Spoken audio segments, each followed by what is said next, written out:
Okay, so we're gonna go ahead and do some extra Pythagorean theorem practice, some extra problems. Examples of Pythagorean theorem. Okay, so let me give you one more example of finding the hypotenuse, and then I'm gonna go ahead and give you finding the missing side. Okay, so let's go ahead and give you example 2, and we're finding the missing side.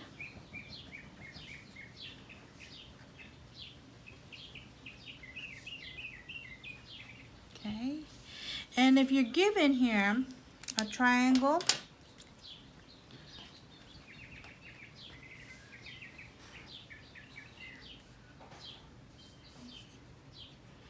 with 3 inches here and 4 inches here, and you have this missing side, okay, you go ahead and use your formula, a squared plus b squared equals c squared.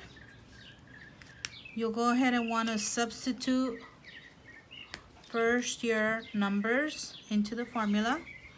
So substitute. The way you substitute it is a, you can say this is a and this is b. Interchangeably, this could be a and that could be b as well, but it doesn't really matter. So a would say 3 squared, b would be 4 squared, okay, equals c squared. So now we go ahead and multiply these numbers out. We have 3 times 3 and 4 times 4 equals c squared. So multiply. That becomes 9 plus 16 equals c squared. Okay, then you want to go ahead and add the numbers together. So go ahead and add these two numbers. You get 25 equals c squared. Once you're here, what you want to do is go ahead and take the square.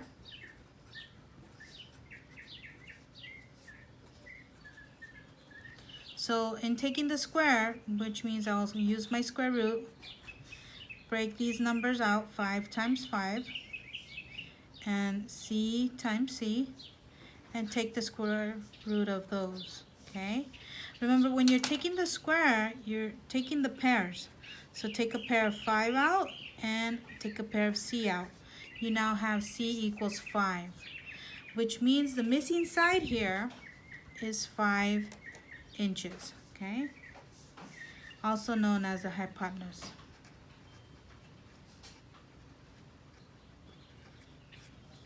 Right? So that should give you another example, and let's go ahead and do one last example. And in this last example, I'm really going to show you the missing side that is not C, right?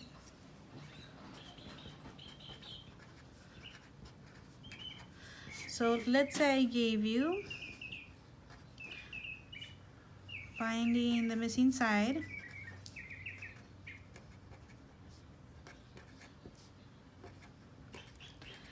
And you're given this triangle right here, and let's say you have 9 meters here and 15 meters here, okay? Now let's say you're just given this, you're finding the missing side, you don't know which one's A, B, or C in order for you to put it into formula, right? The best thing for you to do now is to draw your hypotenuse man, okay? Look for wherever the angle might be in the triangle, which would most likely be here. And then draw your little stick figure guy, the Pythagorean theorem. Remember, the head of the Pythagorean theorem guy will always be C, so label this as C. And the legs could be interchangeable, which means I could say this is A and I could say this is B. All right? Now you have A, B, and C, okay? So you can go ahead and put it into your formula. Okay, a squared is 9, so 9 squared. B squared, we don't know what that is, so that's the question mark. And C squared is 15. Okay, so you plug those numbers in. So this is to substitute. Okay, then you want to go ahead and multiply your numbers out. So this is 9 times 9 and b squared and 15 times 15. Okay, so multiply. So 9 times 9 is 81.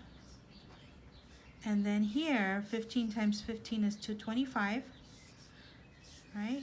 Now here, this is a little bit different because in example 2, when they were on the both sides together, you would just add them, but this is different.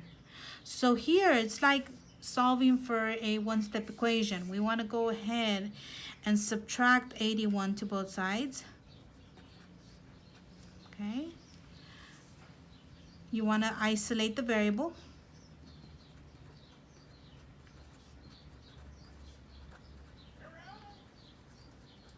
Okay, and these will cancel off. You're left with b squared equals, subtract those two numbers, okay, and you get 144, right?